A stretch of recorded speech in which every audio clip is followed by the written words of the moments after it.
తండ్రి నాకు మాకు దయచేయండి. బోధించి నేను భ్రష్టును కాకుండానట్లు విని ప్రభా నీ బిడ్డలైనటువంటి వారిని వారు మోసపుచ్చుకోకుండానట్లు వాక్య ప్రకారం జీవించడానికై నాకు మాకు నీ సహాయము దయచేస్తురండి. బండ మీద ఇల్లు కట్టుకున్నటువంటి బుద్ధిమంతుని పోలి జీవించున్నట్లు సహాయపడుతురండి.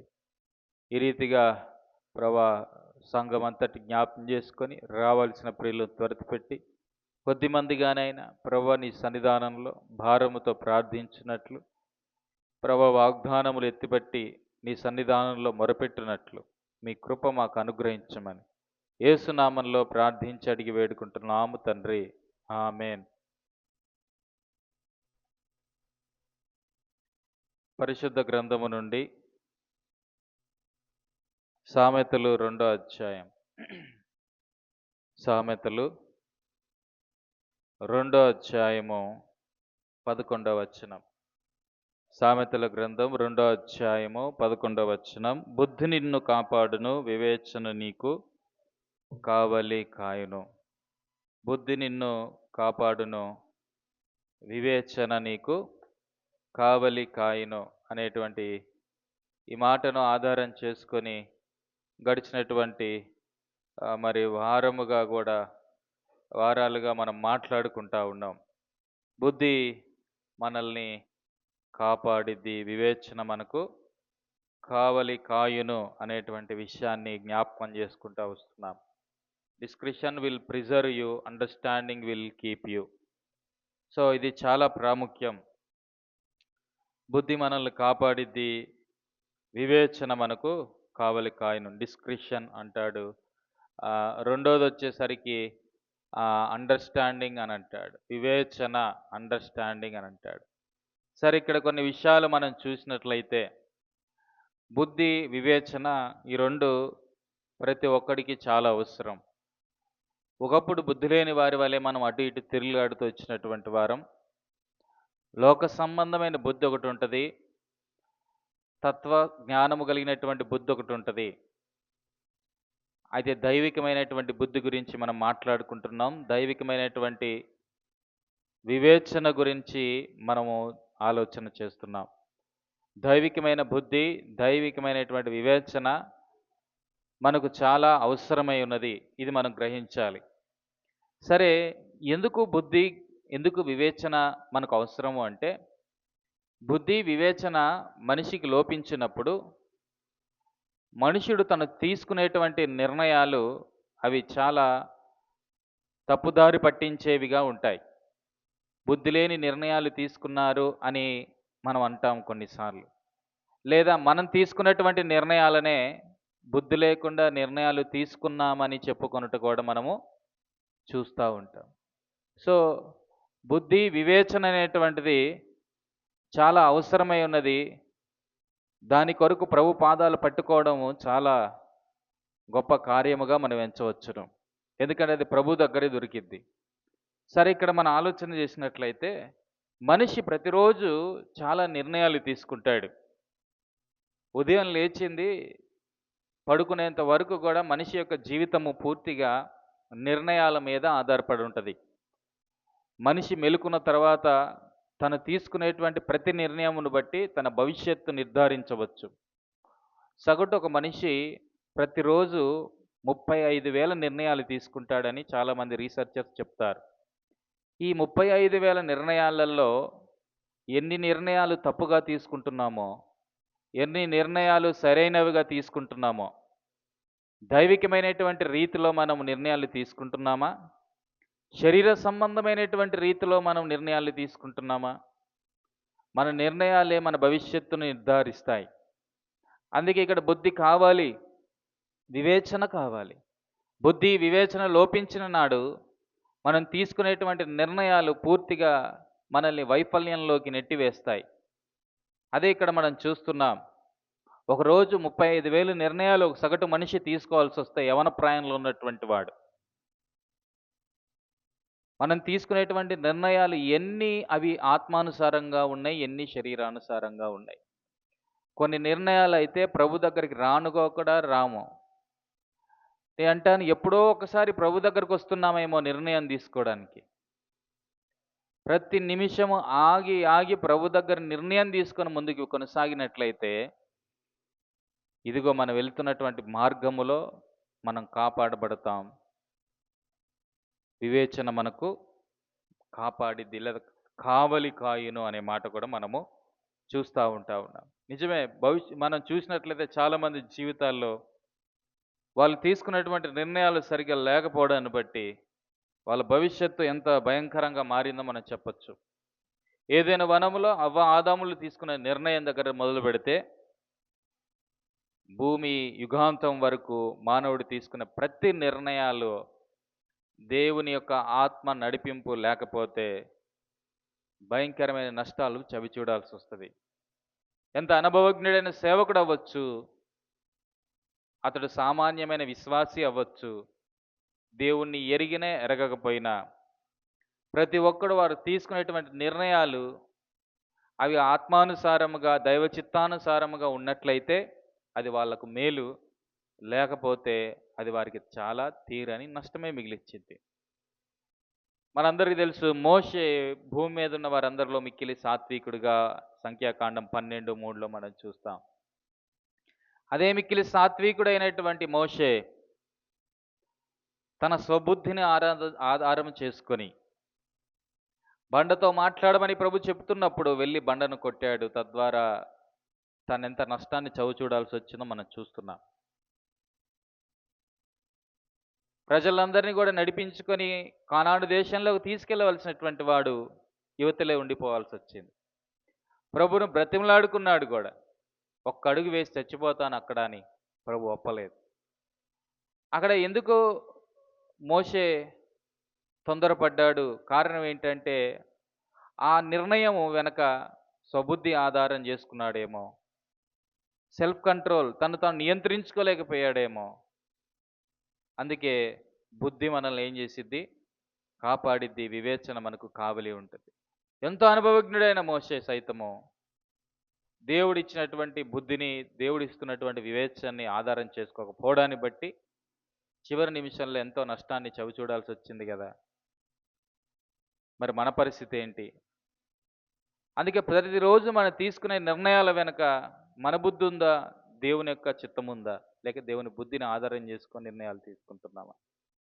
అది ఏదైనా అవ్వచ్చు. ఉదయం లేచిన కాంచి దేవుని యొక్క జ్ఞానాన్ని ఆధారం చేసుకుని నిర్ణయాలు తీసుకుంటే అవి మనకు ఎంతో మేలును తీసుకొచ్చి పెడతాయి. లేదంటే వెంటనే కొన్ని విపత్తులు మనం చవిచూడాల్సి వస్తుంది. లేదంటే దీర్ఘకాలంగా కొన్ని పరిస్థితులు ఎదుర్కోక తప్పదు. ద్వితీయోపదేశకాండ 30వ అధ్యాయంలో చాలా స్పష్టంగా అక్కడ మనం చూడొచ్చు ఒక మాట, 19-20 వచనాల్లో. ద్వితీయోపదేశకాండము 30వ అధ్యాయము 19-20 వచనాలు. నేడు జీవమును మరణమును ఆశీర్వాదమును శాపమును నేను నీ ఎదుట ఉంచి భూమాకాశములు మీ మీద సాక్షులుగా పిలుచుచున్నాను. సో ప్రభు రెండు పెట్టాడు, జీవాన్ని పెట్టాడు, మరణాన్ని పెట్టాడు, ఆశీర్వాదమును పెడుతున్నాడు, శాపమును పెడుతున్నాడు. Choice is yours. నువ్వు ఏం నిర్ణయం తీసుకుంటావు? ఇక్కడ ఏ నిర్ణయం తీసుకోవాలో నువ్వు ఆలోచన చేయాలి అంటే నీకు కావాల్సింది బుద్ధి. భూ సంబంధమైన బుద్ధి కాదు. భూ సంబంధమైన బుద్ధి నిన్ను చాలా సులువుగా మోసపుచ్చిద్ది, చాలా సులువుగా. కానీ ఇక్కడ మనం చూసినట్లయితే దేవుడు మన ముందుంచినటువంటి ఆ రెండు విషయాల్లో ఏది నువ్వు కోరుకుంటావు, ఏది కోరుకోవాలో నీకు ఎలా తెలిసిద్ది అంటే దేవుడిచ్చినటువంటి బుద్ధి, దేవుడిచ్చిన వివేచన, వీటి మీద ఆధారపడ్డప్పుడు నువ్వు ఏ నిర్ణయం తీసుకోవాలో చాలా స్పష్టంగా ప్రభు బయలుపరుస్తాడు. ఎంతోమంది వారి జీవితాల్లో, వారి ఎడ్యుకేషన్లలో అవ్వచ్చు, వారి వివాహాల్లో అవ్వచ్చు, వారి పరిచర్యలు అవ్వచ్చు, అంటే ప్రతి వస్తువు కొనుగోలులో కూడా అవ్వచ్చు. నువ్వు వేసుకునే బట్టలతో పాటు నువ్వు తీసుకునే ప్రతి నిర్ణయం కూడా అది ఆత్మానుసారం అయితే అది నీకు ఆశీర్వాదం, నీతో పాటు అనేకులకు కూడా దీవెనకరం. ఇదేనా క్రైస్తవులుగా దేవుని చిత్తం మీద ఆధారపడుతున్న వారు, దేవుడిచ్చినటువంటి జ్ఞానం మీద ఆధారపడుతున్న వారు ఎంతమంది అంటే అది వేల మీద లెక్క పెట్టొచ్చేమో అన్నట్లుగా ఉంది. దేవుని మీద, దేవుని బుద్ధి మీద ఆధారపడి నిర్ణయాలు తీసుకోవడం అది చాలా అవసరం. అందుకే ఇక్కడ అంటున్నాడు, ఆకాశములను లేదంటే ఇక్కడ మనం చూస్తా ఉన్నాము. ఏవండి ఎవరెవరిని సాక్ష్యంగా పెట్టినాడు దేవుడు? భూమిని, ఆకాశములను సాక్ష్యంగా పెట్టాను. రేపటి దినాన మీరు నా మీద తిరగబడతారు. మామూలోళ్ళు గాదు మీరు. మేమిలా వెళ్తా ఉంటే మాకింత నష్టం జరిగింది. అది నీ వల్లే అని చెప్పి నా మీద తిరగబడే ప్రజలు మీరు. అందుకే భూమిని, ఆకాశాన్నే సాక్ష్యంగా పెట్టినాను. అవి మారవు. అవి లంచాలు పుచ్చుకోవు సాక్ష్యం పలకడానికి. అవి మారవు. అవే సాక్ష్యం ఇస్తాయి. ఆ రోజు దేవుడు నీ ముందు ఆశీర్వాదం పెట్టలేదా? శాపం పెట్టలేదా? ఆ రోజు దేవుడు నీ ముందు జీవమును, మరణమును పెట్టలేదా? ఆప్షన్ నీకిచ్చాడు. నీ ఇష్టం అది. నువ్వు ఎంపిక చేసుకున్నటువంటి విధానాన్ని బట్టి ఈ దినాన్ని నువ్వు నష్టం అనుభవిస్తున్నావు గానీ, దాని వెనకాల దేవుని హస్తం అంటూ ఏది గూడా లేదు. ఏదైనా వనంలో దేవుడు చాలా స్పష్టంగా చెప్పాడు. మంచి, చెడ్డ తెలివినిచ్చే వృక్ష ఫలం తినొద్దన్నాడు. అన్ని తినమన్నాడు. జీవ వృక్ష ఫలమును గూడా తినమని జెప్పాడు. కానీ ఆదాం ఏం జేశాడు? జీవ వృక్షాలను తింటే ఎంత బాగుండేదో! కానీ మంచి, చెడ్డ తెలివినిచ్చే వృక్ష ఫలాన్ని తిన్నాడు.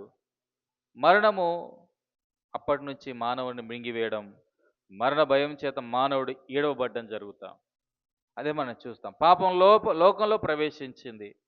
పాపం వల్ల వచ్చే జీతము మరణము మానవునికి సంక్రమించింది. అదే ఇక్కడ మనం చూస్తాం. మనం తీసుకునే నిర్ణయాలు అవి ఎలా ఉంటాయి? నువ్వు మంచి నిర్ణయం తీసుకోవాలంటే నీకు కావాల్సింది ఒకటి బుద్ధి, రెండోది వివేచన అనేటువంటి విషయాన్ని ఇక్కడ జ్ఞాపకం చేస్తాం. సో, ఆ రెండిటిలోకి వెళ్ళకముందు మన ముందు దేవుడు ఎన్నో ఆప్షన్స్ పెడుతున్నాడు. అది మనం చూడాలి. ఎన్నో మన ముందు తారసపడతా ఉంటాయి. సారీ, యెహోషువ గ్రంథంలో గూడా యెహోషువ అంటాడు. ముసలితనంకి లేదా వృద్ధాప్యంలోకి వచ్చాక అనొచ్చు. ఇక్కడ ఫేర్‌వెల్ వర్డ్స్ మోషేయి గూడా మోషే ద్వారా దేవుడు మాట్లాడుతున్నాడు. మీ ముందు దేవుడు ఈ 2 పెట్టాడు మీ ఇష్టమని. అక్కడ యెహోషువ గూడా తన ఫేర్‌వెల్ వర్డ్స్ కొన్ని మనం చూడొచ్చు. 24 అధ్యాయము 15 వచనం. యెహోషువ గ్రంథం ఇదందరికీ తెలిసినటువంటి మాట. యెహోవాను సేవించుట మీ దృష్టికి కీడని తోచిన యెడల ఆ! నది అద్దరిని మీ పితరులు సేవించిన దేవతలను సేవించెదరో, అమ్మోరీయుల దేశమున మీరు నివసించుచున్నారే, వారి దేవతలను సేవించెదరో. ఆ! అంటే ఇక్కడ కూడా ఏం కనబడుతుంది ఇక్కడ? ఒక ఆప్షన్ ఇచ్చేసాడు. మీరు ఎవరు సేవిస్తారో సేవించండి. సిరిని సేవిస్తానంటే సిరిని సేవించు, దేవుని సేవిస్తానంటే దేవుని సేవించు. లోకాన్ని సేవిస్తానంటే లోకాన్ని సేవించు, దేవుణ్ణి సేవిస్తానంటే దేవుని సేవించు. మీరు ఎవరిని సేవిస్తారో ప్రతిరోజు మన ముందు నిర్ణయం తీసుకోవడానికి 2 అవకాశాలుంటాయి. మరణము, జీవము. నష్టము, లాభం అందాం. లేదా నాశనము, ఆశీర్వాదం గూడా అనొచ్చు. ఏమండి? శాపము, ఆశీర్వాదం. సో, ప్రతిరోజు గూడా మన ముందు ఈ 2 కనబడతాయి. మనం తీసుకునే నిర్ణయాలకి ఇదిగో అవి సరిగ్గా ఉండాలి అంటే మనకు కావాల్సింది బుద్ధి, వివేచన. ఇది ప్రభు దగ్గరకొచ్చి అడిగితే మనం పొందుకుంటాం. లేదంటే మన సొంత బుద్ధిని ఆధారం చేసుకొని నిర్ణయాలు తీసుకొని చాలా నష్టాన్ని చవిచూడాల్సొచ్చింది. అక్కడ మోషే ఇజ్రాయెల్ ప్రజలకు చెప్తున్నాడు. తర్వాత యెహోషువ గూడా తన ఇజ్రాయెల్ ప్రజలకు చెప్తున్నాడు. వాళ్ళ అనుభవాల్లోంచి కొన్ని మాటలు వాళ్ళకి చెబుతున్నారు. వాళ్ళ అనుభవాల్లో వాళ్ళ ఫెయిల్యూర్స్‌లోంచి గూడా వాళ్ళు మాట్లాడుతున్నారు. మోషే తన అనుభవంలోంచి మాట్లాడుతున్నాడు. నేను తీసుకున్న ఒక తప్పుడు నిర్ణయాన్ని బట్టి బుద్ధి లేక నేను వ్యవహరించడాన్ని బట్టి, ఇదిగో నేను ఇక్కడే ఉండిపోవాల్సొచ్చింది. నేను మిమ్మల్ని పంపాల్సొస్తా ఉంది. యెహోషువ గూడా తన ఎక్స్‌పీరియన్స్‌తో మాట్లాడుతున్నాడు. నా ముందు 2 ఆప్షన్స్ పెట్టినప్పటికీ దేవుడు, నేను ప్రభు మీద ఆధారపడక, మనుషుల మీదో, సైన్యం మీదో, జ్ఞానం మీదో ఆధారపడి హాయి మీదకెళ్ళి నష్టాన్ని కొని తెచ్చుకున్నాను. ఎంతమంది 36 మంది అనుకుంటా అక్కడ చావడానికి ఆకానే గాదు గానీ, అంతకంటే ముందు నేనే కారణమేమో అన్నట్లుగా యెహోషువ రియలైజ్ అయినట్లు మనం చెప్పొచ్చిక్కడ.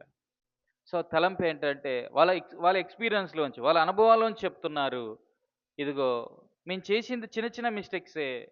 చిన్న నిర్ణయాలే, కొన్ని నిర్ణయాలే గానీ, అవి తీరని నష్టాన్ని మిగిలిచ్చాయి మా జీవితాల్లో అని.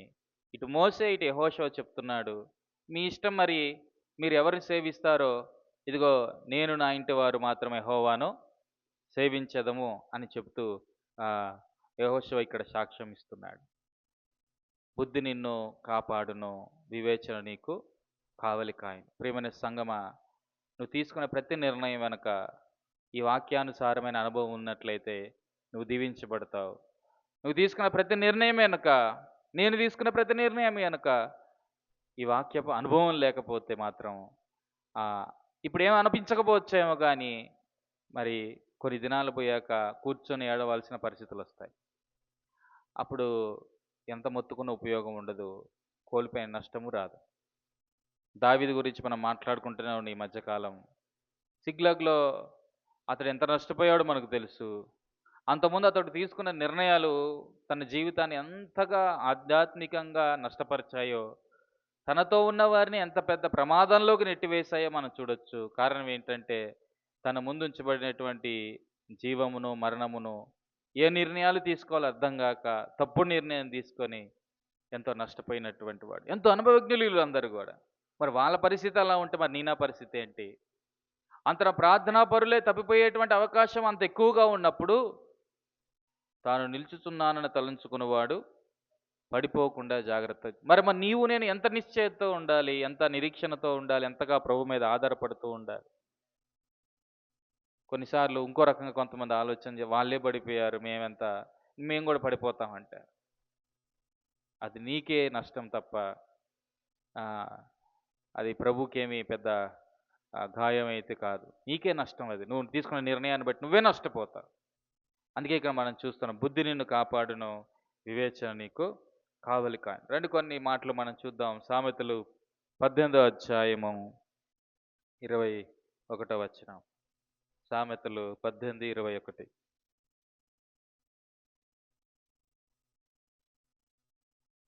జీవమరణములు నాలుక వశము, దాని యందు ప్రీతి గలవారు దాని ఫలము తిందురు. జీవమరణములు నాలుక వశం అంటే మన నాలుగుతో పలికేటువంటి మాటల దగ్గరకు వచ్చేసరికి కూడా ఏం కావాలట? బుద్ధి కావాలి. అక్కడ మోషే 2 విషయాలు మనం చూడొచ్చు. ఒకటి, మాటలో తప్పిపోయాడు. 106లో కాదు, మనం చూసాం గడిచినటువంటి కాలంలో కూడా. అక్కడ మోషే తాను పలకకూడని మాటలు పలికాడని చూడండి 32వ వచనం. కీర్తన 106వ అధ్యాయము 32వ వచనం. మెరీబా జలముల యొద్ద వారు ఆయనకు కోపము పుట్టించిరి, కావున వారి మూలముగా మోషేకు బాధ కలిగిను. తర్వాత ఎట్లనగా వారు అతని ఆత్మ మీద తిరుగుబాటు చేయగా అతడు తన పెదవులతో కాని మాట పలికెను. అదేంటో మనకు తెలుసు, వాళ్ళు పలికినటువంటి కాని మాట ఏంటో, ఆయన పలికిన కాని మాట ఏంటో. ఇక్కడ మనం చూస్తే అంటే నువ్వు పెదవులతో పలికే మాట కూడా నీ భవిష్యత్తును నిర్ధారించింది. ఇక్కడ ఏం చెప్తున్నాడు అంటే నీ క్రియ, నీ మాట, ఈ రెండిటికి బుద్ధి అవసరం. మాటలో తప్పిపోయాడు, తర్వాత కిందికి వెళ్ళి క్రియలో కూడా ఏమయ్యాడు? తప్పిపోయాడు మోషే. ఈ రెండిట్లో తప్పిపోవడాన్ని బట్టి తీర నష్టం మిగిలించుకున్నాడు. అదే రీతిగా మన జీవితాల్లో కూడా జీవ మరణములు నాలుక వశం. Choice is yours. నువ్వు జీవం పలుకుతావో మరణం పలుకుతావు, దాన్ని బట్టే నువ్వు ఫలితాన్ని అనుభవిస్తావు. చెడు పలికితే చెడునే అనుభవిస్తావు, మేలును పలికితే మేలు అనుభవిస్తావు. అది ఎవరిమైనప్పటికీ కూడా. అది ఇక్కడ జ్ఞాపకం చేస్తాం. అంటే ఏం పలకాలో, ఏం చెయ్యాలో, ఏం చూడాలో, ఏం వినాలో నువ్వు నిర్ణయించాలి అంటే నీకు కావాల్సింది ఏంటి? బుద్ధి. బుద్ధి నిన్ను కాపాడు. ఈ బుద్ధి నువ్వు తీసుకునేటువంటి చాయిస్ ఉంటాయి, నువ్వు తీసుకునే నిర్ణయాలకి ఉపయోగపడిద్ది. అది నిన్ను కాపాడిద్ది. ఆ బుద్ధిని విస్మరించినట్లయితే నువ్వు కాపాడబడలేవు, నువ్వు భద్రపరచబడలేవు. వివేచన నీకు కావలి కాయను. ఈ రెండు చాలా అవసరం క్రైస్తవ జీవితానికి. సో ఇక్కడ మోషే గురించి మనం ఆలోచన చేస్తున్నాం. అందుకే అక్కడ సామెతల్లో ఆ మాట అన్నాడు, జీవ మరణములు నాలుక వశము, ప్రతివాడు దాని ఫలాన్ని ఏం చేస్తాడు? తింటాడు, అనుభవిస్తాడు అని చెప్పచ్చు. ఇంకో మాట చూద్దాము. యోహాను సువార్త 3వ అధ్యాయము 16వ వచనం. మనందరికీ తెలిసింది. చాలా స్పష్టంగా అక్కడ అపోస్తులైనటువంటి యోహాను పరిశుద్ధాత్మ చేత రేపబడి ఈ మాట సువార్త వాక్యం అందరం మనం ఎరుగుదుము. దేవుడు లోకమును ఎంతో ప్రేమించెను కాగా ఆయన తన అద్వితీయ కుమారునిగా పుట్టిన వాని యందు విశ్వాసముంచు ప్రతివాడు నశింపక నిత్యజీవం పొందునట్లు ఆయనను అనుగ్రహించి. దేవుడు లోకాన్ని ఎంతో ప్రేమించి తన కుమారుడైనటువంటి ప్రభువైన యేసుక్రీస్తు వారిని అనుగ్రహించాడు. అనుగ్రహింపబడిన యేసుక్రీస్తు వారి యందు విశ్వాసముంచు ప్రతివాడు కూడా నశింపక నిత్యజీవం పొందుతాడు. అంటే అనుగ్రహించబడినటువంటి యేసుక్రీస్తు వారి యందు విశ్వాసం ఉంచని వాడు ఏం పొందుకుంటాడు? నిత్య నరకాగ్ని పొందుకుంటాడు. సో ఇక్కడ ఇదే వచనంలో నిత్యజీవం గురించిన మాట ఉంది. ఇండైరెక్ట్‌గా నిత్య నరకాగ్ని గురించినటువంటి మాట కూడా ఉంది. సో తండ్రి తన కుమారుని ఈ లోకానికి ఇస్తూనే 2 ఆప్షన్స్ ఇచ్చాడు. 2 ఏవండి నిర్ణయాలు తీసుకోండి. ఈ రెండిట్లో ఏదో నిర్ణయం తీసుకోండి అని ఈ మానవ జాతికి అవకాశం ఇచ్చేసాడు. మీ ఇష్టం. మనుషుడేమి రోబోట్ కాదు కదా! బలవంతంగా ఆయన ఎవరిని కూడా ఏవండి నెట్టేయడానికి లేదంటే ఒక ప్రోగ్రామ్ ఫీడ్ చేసి నడిపించడానికి. మనిషిలో ఒక స్వాతంత్రం పెట్టినాడు. మనిషి స్వతంత్రంగా ఆలోచిస్తూ ఉంటాడు. మనిషి స్వతంత్రంగా నిర్ణయాలు తీసుకోవచ్చు. నువ్వు తీసుకున్న ప్రతి నిర్ణయం కూడా అది దైవికమైంది ఉండాలి. అందుకే ఇక్కడ మంచి రక్షణ విషయంలో కూడా ఇక్కడ చాలా స్పష్టంగా ప్రభువు వారి ముందు పెట్టినాడు. ఇదిగో నేను అనుగ్రహించి నా కుమారుని యందు విశ్వాసం ఉంచితే మీరు నిత్యజీవం పొందుకుంటారు. మీరు ఆయన యందు విశ్వసించలేదా మీరు నిత్య నరకాన్ని పొందుకుంటారు. మన సువార్త చెప్పేటప్పుడు కూడా చాలాసార్లు సువార్త చెప్పేటువంటి వారు చాలామంది నేను చూస్తుంటాను. ప్రజల్ని ఏదో ఒప్పిద్దామని చెప్తారు. ప్రజలను ఒప్పించే పని మందా? పరిశుద్ధాత్ముడు వారిలో కార్యం చేసి వారిని ఒప్పింపజేస్తాడు. తీర్పును గూర్చి, పాపమును గూర్చి, తీర్పును గూర్చి ఆయన ఏం చేస్తాడు? ఒప్పింపజేస్తాడని మనం లేఖనాల్లో చూస్తూనే ఉంటాం. కానీ సువార్త చెప్పేటప్పుడు వాళ్ళనేదో మనం ఒప్పించాలనేటువంటి బలవంతపు కార్యం మనం తలపెడతా ఉంటాం. అందుకే అక్కడ బిడిసి కొడతా ఉంటాం. నీవు చెప్పు. నువ్వు కేవలం చెప్పడం మాత్రమే. ఒప్పించే మన పని కాదు. అసలు ఇక్కడ కూడా మనం చూస్తా ఉన్నాం. అనుగ్రహించాడు తన కుమారుణ్ణి. విశ్వసించేటువంటి వాడు మాత్రమే రక్షించబడతాడు. ఆయన ఏం బలవంతంగా ఒప్పింపట్లేదు కదా!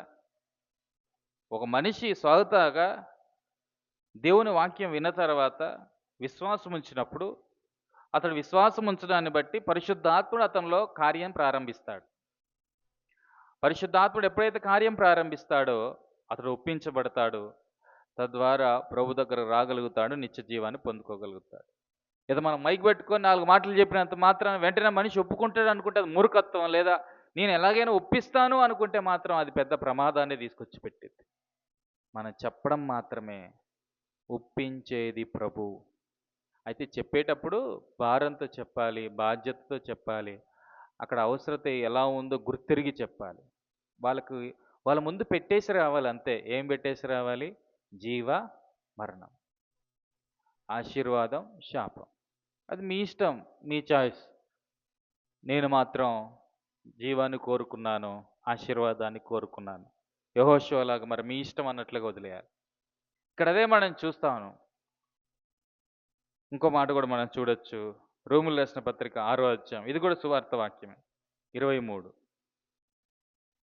బుద్ధి ఉన్నటువంటి వాడు నిర్ణయం తీసుకొని తనను కాపాడుకుంటాడు. బుద్ధి లేనివాడు నిర్ణయం తీసుకోకుండా నష్టపోతాడు, మరణాన్ని పొందుకుంటాడు. ఇది కూడా సువార్త వాక్యం. 6:23. రోమీయులకు రాసిన పత్రిక 6:23. ఏలయనగా పాపం వల్ల వచ్చే జీతమేమో మరణం, ఒక పక్క పెట్టేశాడు. అయితే దేవుని కృపావరము మన ప్రభు అయిన యేసుక్రీస్తునందు నిత్య జీవం. ఏం కావాలి? 2 ఆప్షన్స్ పెట్టేశాడు. మరణం కావాలి, జీవం కావాలి. నిత్య నరకం కావాలి, నిత్య జీవం కావాలి. ప్రతి చోట మీరు చూడండి, ప్రభు 2 ఆప్షన్స్ పెడుతూనే ఉన్నాడు. మనకే వదిలేస్తున్నాడు. నువ్వేం చేసుకుంటావు నీ ఇష్టం. నువ్వు తీసుకునే నిర్ణయం మీద పూర్తిగా ఆధారపడి ఉంటుంది. అయితే నువ్వు నిర్ణయం తీసుకోవాలి అంటే నీకు కావాల్సింది ఏంటి? బుద్ధి. ఈ లోక సంబంధమైన బుద్ధితో ఆలోచన చేస్తూ ఇలా నిర్ణయం తీసుకుంటే బాగుంటుందేమో, లేదా ఇంకెవరిని అడుగుతావు సలహాలు. ఏం చేస్తే బాగుంటుంది? ఎంతో అనుభవజ్ఞులు ఉంటారు, వాళ్ళని అడుగుతావు. నేను అంటాను, అనుభవాలతోటి నువ్వు తీసుకునే నిర్ణయాలు లేదా నీ స్వబుద్ధిని ఆధారం చేసుకొని నువ్వు తీసుకునే నిర్ణయాలు అవి నిన్ను ఆశీర్వాదంలోకి ఎన్నడూ తీసుకెళ్ళవు. అవి ఎంతగా అవేమి కూడా నీకు లాంగ్ రన్‌లో ఏవండి అవి నీకు ఉపయోగకరంగా ఉండవు. కానీ దేవుని వైపు చూస్తూ ప్రభువా నీ బుద్ధి నాకివ్వయ్యా. నాకు బుద్ధి కావాలి. నాకు వివేచన కావాలి. బుద్ధి, వివేచన లేకపోతే నేను తీసుకున్న ప్రతి నిర్ణయాన్ని బట్టి నేను తర్వాత సఫర్ అవ్వాల్సొచ్చేది. నేను మాత్రమే కాదు నా పిల్లలు, పిల్లలు, పిల్లలు, పిల్లలు సఫర్ అవ్వాల్సొచ్చేది. ఏదో అనుకుంటాం మనం తీసుకున్న చిన్న చిన్న నిర్ణయాలు పెద్ద ప్రభావం చూపవని. తరతరాలు వివాదమే మిగిలిపోయింది. మనందరికి తెలుసు అబ్రహాము హాగరుతో పోయిన విధానం. అక్కడ కూడా బుద్ధి లేని నిర్ణయమే. శారా తీసుకుంది బుద్ధి లేని నిర్ణయం. సరే కనీసం అబ్రహాం అన్నా ఆగాల. అబ్రహాం కూడా ఆగలేదు. ఇద్దరు కలిసి తీసుకున్న బుద్ధి లేని నిర్ణయాన్ని బట్టి ఇష్మాయేలు పుట్టాడు. తర్వాత ఇస్సాకు పుట్టాడు. అనొచ్చు ఇష్మాయేల్‌ని చంపొచ్చు గదా! నువ్వు తీసుకున్న నిర్ణయానికి ఆయన చంపేస్తాడా మనిషిని నిర్దాక్షిణ్యంగా? దుర్మార్గుడు మరణమునొందుట నాకు సంతోషకరము కాదు. ఒక మనిషిని నశింపజేయడం అంటే ప్రభుకి ఇష్టమా? ఇష్మాయేల్‌ని ఆయన ఎందుకు చంపుతాడు? ఇష్మాయేల్‌ని దీవించాడు. నా ప్రభుకు దీవించడం అంటే ఇష్టం. ఆయన అందరిని ఆశీర్వదిస్తాడు. వాళ్ళు దీవించడానికి వాళ్ళని కూడా విస్తరింపజేయడానికి కారణం ఏంటి అంటే వాళ్ళకు కూడా రక్షణ కలుగజేయాలని. ఆ సంతానము కూడా యేసుప్రభు వారిని అంగీకరించాలని. కానీ నేటి దినాన చూస్తే బుద్ధి లేక తీసుకున్న ఆనాటి నిర్ణయాన్ని బట్టి ఇప్పటికీ కూడా ఏమండి అరబ్స్‌కి, జ్యూస్‌కి యూదులకి ఏమవుతుంది? గొడవ. ప్రపంచంలో 2 తెగల మధ్య జరుగుతున్న భయంకరమైన యుద్ధం ఏమైనా ఉందా అంటే ఇదే. ఇటు అరబ్స్‌కి, జ్యూస్‌కి. దాన్ని ఇంకొంచెం బయటికొచ్చి చూస్తే ముస్లిమ్స్‌కి, క్రిస్టియన్స్‌కి అని చెప్పొచ్చు. అంత భయంకరం. బుద్ధి నిన్ను కాపాడును. వివేచన నీకు కావలి కాయ. అది ఎంత అనుభవజ్ఞులైన జాగ్రత్త సుమి. ప్రతి విషయంలో మనం తీసుకునే నిర్ణయం అది బుద్ధి లేకుండా తీసుకుంటే నష్టపోవాల్సొచ్చిద్ది. ఎక్కడైనా పరిచర్యకి వెళ్తే ప్రయాణంలో ఉన్నప్పుడు ప్రార్థన చేసుకుంటే ప్రభువా ఏమైనా శరీర ఉద్రేకంతో నిర్ణయం తీసుకొని పరిచర్యలకెళ్తున్నానా? ఒకవేళ అలా అయితే నేను కాపాడబడలేమేమో భయమేస్తా ఉంటది. ప్రార్థన చేసుకుంటాను. పదే పదే అడుగుతా ఉంటాను గూడా. అవసరమైతే దిగేసి వెనక్కనే రావాలా? ఇంకా ఫూలిష్‌గా ముందుకెళ్ళకుండా అన్నట్లుగా ప్రభు దగ్గర అడుగుతాను. నిజమే గదు. బుద్ధి లేకుండా మనం తీసుకునే నిర్ణయాలు అది సేవలో అవ్వచ్చు. అది మనల్ని చాలా నష్టపరిచిద్ది. చాలా. ఆయన చిత్తము, ఆయన ఆలోచన, ఆయన ప్రణాళిక లేకుండా అది సేవైనప్పటికి కూడా ప్రభు దాన్ని యాక్సెప్ట్ చేయడు. బుద్ధితో మనం చేయాలి. అది ఇక్కడ మనకు నేర్పిస్తా ఉన్నాడు. సరే ఇప్పుడు మనం చూస్తాం ఇటు మోషే అవ్వచ్చు, అబ్రహాం అవ్వచ్చు, యెహోషువ అవ్వచ్చు. వీళ్ళందరూ కూడా మనకి ఏం నేర్పిస్తున్నారు అంటే అయ్యలారా ఇదిగో బుద్ధి విషయంలో ఎక్కడైనా మనం చిన్నగా తప్పిపోతే మన స్వబుద్ధిని ఆధారం చేసుకొని నిర్ణయాలు తీసుకుంటే అది దీర్ఘకాలంగా చాలా నష్టాలను చవిచూడాలి అన్నట్లుగా మాట్లాడుతున్నారు. రండి ఇంకో మాట కూడా మనం చూడొచ్చు. యేసుప్రభు వారు అంటారు కదా మత్తయి సువార్త 7వ అధ్యాయంలో 13, 14 వచనాలు. మత్తయి సువార్త 7వ అధ్యాయము 13, 14. ఇక్కడ కూడా 2 ఆప్షన్స్ పెట్టాడు. నీ ఇష్టం. ఇరుకు ద్వారమున ప్రవేశించుడి. ఇగో ఇంకో ద్వారం ఉంది. నాశనమునకు పోవు ద్వారం వెడల్పునో ఆ దారి విశాలంగా ఉంటది. ఆ! దాని ద్వారా ప్రవేశించేటువంటి వారు. అది. అంటే స్వబుద్ధిని ఆధారం చేసుకునే వారి గురించి మాట్లాడుతున్నాడక్కడ.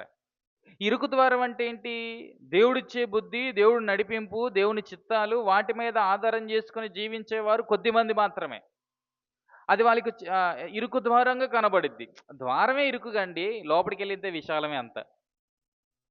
ద్వారమే ఇరుకు. చదవండి. జీవమునకు పోవు ద్వారము. ఇరుకును ఆ దారి సంకుచితమునై ఉన్నది. దాన్ని కనుగొనేవారు కొందరే. కొంతమంది మాత్రమే కాక దేవుని బుద్ధి మీద ఆధారపడుతూ నిర్ణయాలు తీసుకుంటారు. వారు దీవించబడతారు. చాలామంది ఏమవుతారట? వాళ్ళు వాళ్ళ విశాల ద్వారాలు ఎంచుకుంటారు.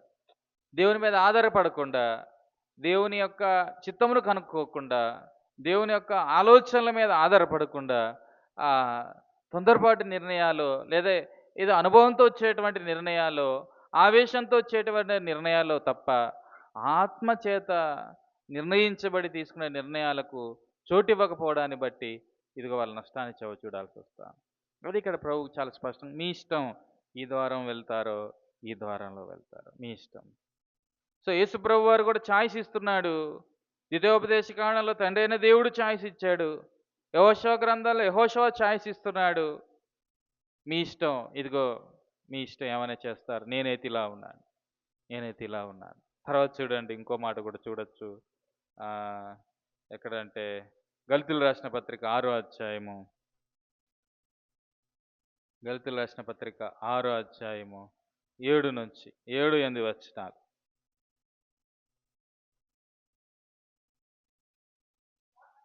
మోసపోకుడి. ఎందుకు ఈ మాట చెప్తున్నాడు? మనం తీసుకునే నిర్ణయాన్ని బట్టే మన భవిష్యత్తు ఉంటది గానీ, దేవుడు మనల్ని ఏమి అన్యాయస్తుడుగా, విడిచిపెట్టేవాడుగా లేడు. మోసపోవద్దు. ఈ దినాన నువ్వు తీసుకునే నిర్ణయమే నీ భవిష్యత్తుని నిర్ధారించిద్ది. అందుకే ఇక్కడ అంటున్నాడు, మోసపోకుడి, దేవుడు వెక్కిరింపబడడు. అంటే నువ్వు తీసుకునే ఈ నిర్ణయం ఏం విత్తునో, భవిష్యత్తులో అదే పంట నువ్వు కోస్తావు. ఎలయనగా కొంతమంది వారి శరీరేచ్ఛలను బట్టి విత్తుతా ఉంటారు. అది శరీరము నుండి నాశనమయ్యేటువంటి పంటనే కోస్తారు. బుద్ధి, వివేచన కలిగి విత్తేటువంటి వాడు, సో వాడు నిత్యత్వంలో నిలిచేటువంటి పంటను కోస్తాడు. ఎంత స్పష్టంగా చెప్తున్నాడు ఇక్కడ. మనం తీసుకునే నిర్ణయాలు బట్టి మన భవిష్యత్తు ఉంటుంది. రేపొద్దున ప్రభువుని బ్లేమ్ చేయడానికి వీలు లేదు. ప్రభు నేను నమ్ముకున్నాను, ఇదేంటి నా జీవితం ఇట్ట చేశావు? నువ్వు పిలిస్తే బయటకు వచ్చాను ప్రభు, ఇదేంటి ఇష్మాయేల్నిచ్చావు అనడానికి కుదిరిద్దా? అది నువ్వు తీసుకున్న నిర్ణయం. అందుకే ఇక్కడ చాలా స్పష్టంగా పౌలు చెప్తున్నాడు, మోసపోకుడి. దేవుడు మనం తీసుకునే నిర్ణయాలకి ప్రభుని బ్లేమ్ చేయలేం. ఏదైనా వనంలో ఏమయ్యా ఆదామా నువ్వు ఎందుకు ఇలా చేసావు అంటే, నువ్వు నాకు ఇచ్చిన ఈ ఒకరి మీద ఒకరు తప్పులు వేసుకుంటా. మోసపోకుడి, దేవుడు వెక్కిరింప. మనుషుడు ఏది విత్తుతాడు అక్కడ తీసుకున్న నిర్ణయము ఇప్పుడు మొత్తం మానవ జాతి అంతా కూడా సఫర్ అవ్వలేదు. సో తలంపు ఏంటంటే, ఎందుకు ఆ మాట చెప్తున్నాడు? బుద్ధి నిన్ను కాపాడును, వివేచన నీకు కావాలి. దాని ఇంపార్టెన్స్, దాని యొక్క అవసరం ఎంత ప్రాముఖ్యం ఉందో చూడండి అక్కడ. అందుకే చాలా జాగ్రత్తగా క్రైస్తవుడికి చాలా ఏమండి నిదానంగా నిర్ణయాలు తీసుకోవడం రావాలి. తొందరపాటు నిర్ణయాలు అది అది సేవలో అవ్వచ్చు, వ్యక్తిగత జీవితంలో అవ్వచ్చు, దీర్ఘకాల నష్టాల్ని మిగిలిచ్చిద్ది, దాంట్లో సందేహమే లేదు. ఇంకో మాట చూద్దాము. ఇవన్నీ మనకు తెలిసిన యోహాను రాసిన మొదటి పత్రిక 5వ అధ్యాయము 11, 12 వచనాలు. యోహాను రాసిన మొదటి పత్రిక 5వ అధ్యాయము 11, 12 వచనాలు. ఆ సాక్ష్యం ఏమనగా, దేవుడు మనకు నిత్య జీవమును దయచేసెను, ఈ జీవము ఆయన కుమారుని ఉన్నది. దేవుని కుమారుని అంగీకరించువాడు జీవం గలవాడు, దేవుని కుమారుని అంగీకరింపనివాడు అంతే. అంటే వాడు మరణం చూడాల్సి వస్తుంది. ఇందాక యోహాను సువార్తలో 3:16 చెప్పిన మాట, ఇక్కడ మొదటి యోహాను 5, 11, 12 వచనాలు చెప్తున్న మాట కూడా ఒకటే మనకు చెప్పిస్తున్నాడు. ఏంటంటే, అనుగ్రహింపబడిన కుమారుని యందు విశ్వాసం ఉంచితే నిత్య జీవం, విశ్వాసం ఉంచకపోతే నిత్య నరకమే గతి. సో ఎవ్రీడే, ప్రతిరోజు మన ముందు చాలా ఆప్షన్స్ వస్తూ ఉంటాయి, చాలా నిర్ణయాలు తీసుకోవాల్సిన పరిస్థితులు వస్తాయి. ఎందుకే ఇందాక మొదట్లో చెప్పిన 35,000 నిర్ణయాలు తీసుకుంటాడట సగటు మానవుడు. యావరేజ్ ఒక అడల్ట్ ఎదిగినటువంటి వాడి గురించి మాట్లాడితే, ఎదిగినటువంటి వాడి గురించి 35,000 నిర్ణయాలు. నేనంటాను ఈ 35,000 నిర్ణయాల్లో 3 నిర్ణయాలైనా కనీసం ఆత్మానుసారంగా ఉన్నాయా? 35 అయినా ఆత్మానుసారంగా ఉన్నాయా? 35,000 నిర్ణయాలు గాల్లో కలిసిపోతున్నాయేమో మన సొంతంగా నిర్ణయాలు తీసుకోవడాన్ని బట్టి. దైవజన్ భగత్ సింగ్ గారు ఆయన సాక్ష్యం చదివితే అర్థమవుద్ది. ఆయన ఆగి, ఆగి నిర్ణయాలు తీసుకునేటువంటి వాడు. ఆయన కూడా శరీరముగా మానవ స్వభావం కలిగిన వాడే. ఆయనేం దేవుడు గాదు. కొన్నుంటాయి తప్పుడు తన ఆలోచనలో, తన ఎక్స్‌పీరియన్స్‌ని బట్టి తీసుకున్న నిర్ణయాలను బట్టి కొంత నష్టము కనబడొచ్చు. సందేహం లేదు. ఎవరు పరిపూర్ణులు గాదు. నాకదే అనిపిస్తా ఉంటది. ఇప్పుడు హెబ్రోన్‌లో ఉన్న పరిస్థితులు చూస్తే. స్టార్టింగ్‌లో ఏమన్నా తప్పు నిర్ణయం ఏమన్నా తీసుకున్నారా? ఇప్పుడెందుకు ఇంత సఫర్ అవ్వాల్సొచ్చింది? ఒకప్పుడు హెబ్రోన్ అంటే ఆహ్, ఎంతో పరిశుద్ధంగా, ఎంతో మాదిరికరంగా ఉండేటువంటి సహవాసం ఇప్పుడు కొట్టుకుంటూ ఏమండి కోర్ట్‌ల దాకా వెళ్ళిన పరిస్థితొచ్చింది. సో, నేను చెప్పేదేంటంటే ఎంత అనుభవజ్ఞుడైనా ఎక్కడో దగ్గర ఏం చేస్తా ఉంటారు? స్వబుద్ధిని ఆధారం చేసుకొని నిర్ణయం తీసుకుంటారు. సో, అంటే ఆహ్, దేవుని యొక్క బుద్ధి, దేవుని యొక్క జ్ఞానమును లేదా వివేచనను పొందుకోవాల్సిన అవసరం ఎంతుందో జ్ఞాపకం చేయడానికి, ఒకళ్ళు తక్కువ చేయడానికి ఈ మాటలు చెప్పట్లేదు. ఏలియా మనవంటే అదే ఏలియా ఏం చేశాడు? "నన్ను చంపేయి ప్రభువా" అన్నాడు. అది సరైనటువంటి ప్రార్థన అంటారా? "బుద్ధి నిన్ను కాపాడును, వివేచన నిన్ను" ప్రభు అన్నాడు, "సరే నువ్వు అన్నావుగా కానీ" ఇంకంతే. జీవం మరణములు నాలక వెంటనే ఆ పరిచర్య కాస్త ఎలీషాకెళ్ళిపోయింది. లేదంటే ఇంకొంతకాలం ఏలియా ఉండి పరిచర్య కూడా చేసేవాడు. సో, జాగ్రత్తగా ఉండాలి. అంటే పలికే మాటతో సహా నీ బుద్ధిని ఆధారం చేసుకోకుండా దేవుడిచ్చిన బుద్ధిని, దేవుడిచ్చిన వివేచన ఆధారం చేసుకొని పలికితే అది ఆశీర్వాదం. అది పరిచర్య కావచ్చు, మన మనుగడ కావచ్చు, అది మేలుకరం. రండి ఇంకొక మాట మనం చూద్దాము. కీర్తనలు అంటాడు కదా!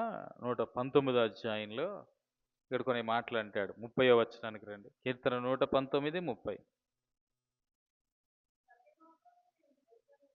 ఏం కోరుకుంటున్నావు నువ్వు? ఇక్కడ కీర్తనాకారుడు అంటున్నాడు. నేనైతే సత్య మార్గాన్నే కోరుకుంటున్నాడు. నీ న్యాయ విధులను నేను నా ఎదుట పెట్టుకొని ఉన్నాను. ఏం కోరుకుంటున్నావు నువ్వు? సత్య మార్గాన్నే కోరుకుంటున్నావా? ఇదే కీర్తనలో చూద్దాం. 111లో కూడా. 111. నీ శాసనములు నాకు హృదయానందకరములు. అవి నాకు నిత్య స్వాస్థ్యమని భావించుచున్నాను అంటున్నాడు. అవే నాకు ప్రియం అంటున్నాడు. ఇంకో మాట ఇదే కీర్తనలో చూద్దాం. 173. 173. నేను నీ ఉపదేశములు కోరుకొని నువ్వేం కోరుకుంటున్నావు? ఎందుకు ఈ 3 వచనాలు చూపిస్తున్నా అంటే, ఈ 3 వచనాలు కామన్‌గా అదే చూస్తున్నా. నేను నీ ఉపదేశం, నాకు నీ బుద్ధి కావాలి, నీ వివేచన కావాలి. ఏం కోరుకుంటున్నా? కీర్తనకారుడు దేవుని బుద్ధి, దేవుని జ్ఞానాన్ని కోరుకున్నాడు. లేచినది మొదలు ప్రభువా నీ బుద్ధి చేత నన్ను నడిపించు. ఏదైనా ఒక నిర్ణయం తీసుకునే ముందు ఆగు ఒక నిమిషం. ప్రభు మాట్లాడతాడు. దానికోసమే 10 సంవత్సరాలు ఆగమనట్లే ఇక్కడ. దానికోసం 5 సంవత్సరాలు, 5 నెలలు ఆగమనట్లేదు. కొన్ని నిర్ణయాలు నువ్వు త్వరితగా తీసుకునేటప్పుడు ప్రభు కూడా త్వరితగానే సమాధానం ఇస్తాడు. అంతేగాని ఒక వారం రోజులు ప్రార్థనలో కనిపెట్టని ప్రభు అడగడు. ఇప్పుడు ఆరోగ్యం బాలేదండి. చాలా సీరియస్‌గా ఉంది. ప్రాణం మీదకొచ్చింది. ఏ హాస్పిటల్‌కి తీసుకెళ్ళాలి? దానికోసం 3 రోజులు ఉపవాసం ఉండాల్సిన పని లేదు. 3 రోజులు ఉపవాసం ఉంటే ఇంక పోతాడు గూడా మనిషి. ప్రభు దగ్గరికొచ్చి ప్రభు కూడా వెంటనే సమాధానం ఇస్తాడు.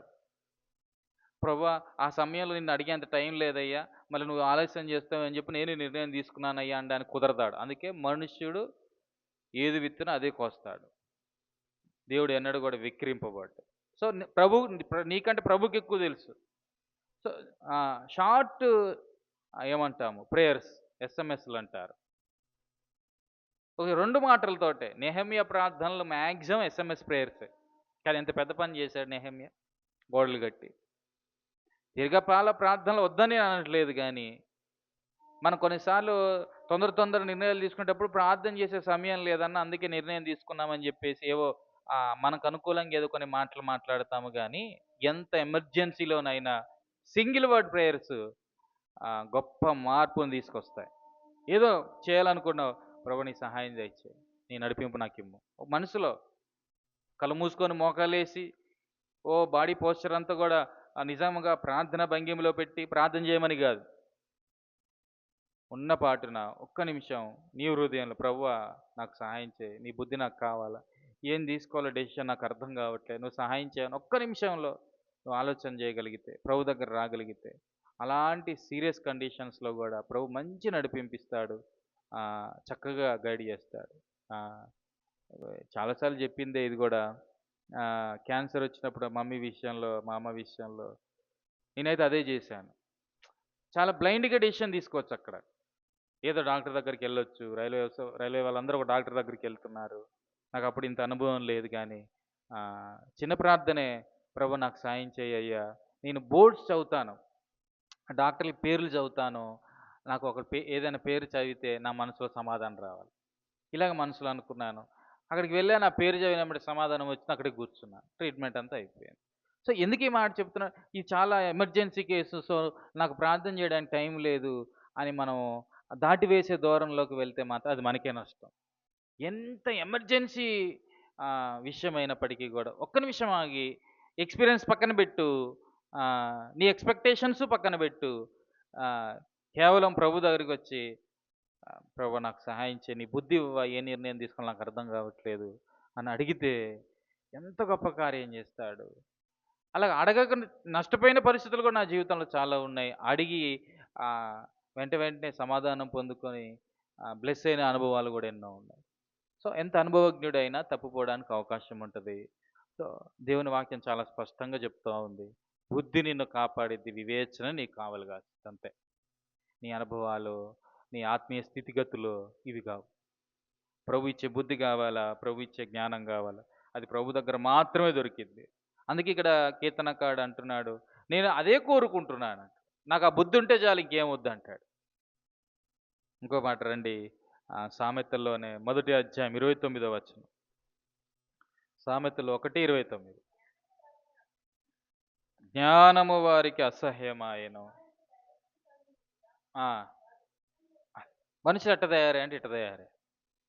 వాళ్ళకి బుద్ధి అంటే అసహ్యం అయిపోతాం. దేవుని చిత్తం అంటే అసహ్యం. దేవుని ఆలోచన అంటే అసహ్యం. మరి ఏం కావాలా? లోక సంబంధమైన ఆలోచన, లోక సంబంధమైన తలంపు. అవి ప్రీతిగా ఎంచుకుంటున్నా, అవి కోరుకుంటున్నాడు ఈ దినాన దేవుని ఎరిగినటువంటి వారు సైతం. అందుకే లాంగ్ రన్‌లో వారు నష్టాల్ని చవి చూడాల్సొస్తుంది. ఇప్పుడు ఎక్కావు బండి బానే ఉంది నడిసిద్ది గానీ, తర్వాత ముందుకెళ్తే తెలిసిద్ది. విశాల మార్గం. ప్రయాణం కొంత దూరం బాగానే ఉంటది. తర్వాత మొదలైద్ది పరిస్థితి. ఆప్షన్స్ మన ముందు పెట్టాడు. ఎంపిక చేసుకోవాలంటే నీకు బుద్ధి గావాలి, వివేచన గావాలి. ఆఖరికి ఒక మాట తిమోతితో పౌలంటాడు. మొదటి తిమోతి 6:12లో ఏమని? తిమోతికి రాసిన మొదటి పత్రిక 6 అధ్యాయము 12వ వచనం. సో, చాలా స్పష్టంగా చెప్తున్నాడు. విశ్వాస సంబంధమైన మంచి పోరాటం పోరాడు, నిత్య జీవాన్ని చేపట్టు,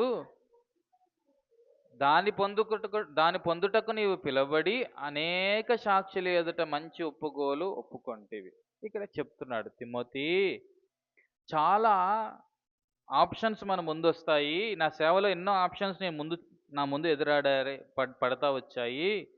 ఎదురుపడ్డప్పుడు నేనెక్కడ నా సొంత నిర్ణయం తీసుకోలేదు. కొన్నిసార్లు నా నోటితో గూడా కొన్నిసార్లు ఆహ్, ఒక విషయంలో తొలగిపోయానన్నట్లుగా గూడా బహుశా చెప్పి ఉండొచ్చు. ఎవరి విషయంలో? ప్రధాన యాజకుడి విషయంలో అంటాడు గదా! ఏమని? సున్నము గొట్టిన గోడ అన్నాడు. అంతేగా? అదేనా అంది? అన్నప్పుడు, అయ్యో! అతను నాకు ప్రధాన యాజకుడు తెలీదన్నట్లు అక్కడ సారీ చెప్పిన మనకు కనబడకపోయినా తన యొక్క ఏమండి ఆ సారీనెస్‌ని లేదంటే క్షమాపణ అక్కడ కోరుతున్నట్లుగా మనకు కనబడతా ఉంటాడు. సో, అక్కడ పౌలంతటోడు గూడా అక్కడ మాట్లాడే విషయంలో కొంత సబుద్ధిని ఆధారం చేసుకున్నాడేమో అనుకోవాల్సొచ్చింది. అంటే తలంపేంటంటే తిమోతితో చెప్తున్నాడు. తిమోతి జాగ్రత్తగుండు తిమోతి. యవ్వన ప్రాయంలో ఉన్నావు. నువ్వు తీసుకునే ప్రతి నిర్ణయం చాలా ఉంది సేవ. ఏదో తొందరపాటు నిర్ణయాలు తీసుకొని సేవ చేయకుండా లేదా సేవ మధ్యలోనే ఎళ్ళిపోతావేమో. జాగ్రత్త తిమోతి.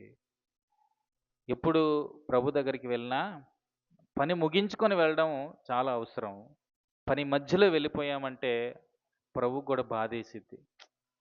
స్వబుద్ధిని ఆధారం చేసుకున్నావెందుకు? ఇప్పటిదాకా బాగానే ఉన్నావు గదా! నాకనిపిచ్చిద్ది మోషే విషయంలో దేవుని ఉన్నతమైన ప్రణాళిక ఏంటంటే, మోషే గూడా వాగ్దాన దేశంలో ప్రవేశించాలి. తర్వాతే విశ్రాంతిలోనికి రావాలి. కానీ మోషే ఏం జేశాడు? తను తీసుకున్నటువంటి నిర్ణయాన్ని బట్టి తను ముందే యాత్ర ముగించుకోవాల్సొచ్చింది. దేవుని ఉద్దేశ్యం అది కాదు. సో, మన జీవితంలో మన యాత్ర ఎప్పుడు ముగించుకోవాలనేటువంటిది కూడా ప్రభు నిర్ధారించాడు. ఆ టైంకి మన యాత్ర ముగించుకుంటే ఆయన సంతోషిస్తాడు. అలా కాకుండా స్వబుద్ధిని ఆధారం చేసుకున్నామా, కొన్నిసార్లు అనిపిస్తా ఉంటది. ముందే ఎళ్ళిపోవాల్సొచ్చిద్దేమో. చాలా జాగ్రత్తగా ఉండాలి. అందుకే జీవమరణములు నాలుక వశం అంటున్నాడు. జీవమరణములు మన ముందున్నాయి అంటున్నాడు. అవన్నీ గూడా మనం తీసుకునే నిర్ణయాల మీద ఆధారపడి ఉంటది. మనకు నష్టం జరగకూడదు. ప్రభు పనికి నష్టం జరగకూడదు.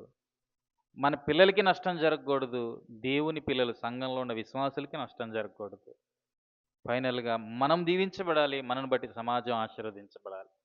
అలా అవ్వాలి అంటే మనం తీసుకునే నిర్ణయాలు సరిగ్గా ఉండాలి. దానికి కావాల్సింది బుద్ధి, వివేచన. అదే తిమోతితో చెప్తున్నా. మంచి పోరాటం అంటే అదే అర్థం అది. స్వబుద్ధిని ఆధారం చేసుకొని పోరాడడం గాదు. దేవుని బుద్ధిని ఆధారం చేసుకొని, వివేచన ఆధారం చేసుకొని పోరాడు. అప్పుడు ఆ పోరాటం మంచిది. ఆ పోరాటం అనేకులకు ఆశీర్వాదకరంగానే ఉంటది. రండి ప్రభు మనకు ఆ రకమైన బుద్ధి, వివేచన అనుగ్రహించినట్లు ప్రతిరోజు గూడా ఆ బుద్ధి, వివేచన మీద ఆధారపడినట్లు దాన్ని మనం ప్రాక్టీస్ చేయాలి ప్రతిరోజు. అది ఉన్నపాటున వచ్చేదది. ఒక రోజుకి 2 నిర్ణయాలే తీసుకుంటున్నావేమో ఆత్మానుసారంగా. రేపటి నుంచి పెంచు. ఇంకా ఇంకొన్ని విషయాలలో కొంచెం ఆగి ప్రభు మీద ఆధారపడుతూ నిర్ణయాలు తీసుకో. ఎంజాయ్ చేస్తావు. అప్పుడు రోజు ఇంకా ఆయన బుద్ధిని ఆధారం చేసుకొని నిర్ణయాలు తీసుకుంటావు. ఎంతో గొప్ప ఆనందాన్ని అనుభవించగలవు. సో, ఆ రీతిగా ప్రభు దగ్గరికొద్దాం. ప్రభువా నాకు సహాయం చేయని అడుగుదాం. ప్రభు తప్పకుండా సహాయం చేస్తాడు. ప్రార్థన చేసుకుందాం.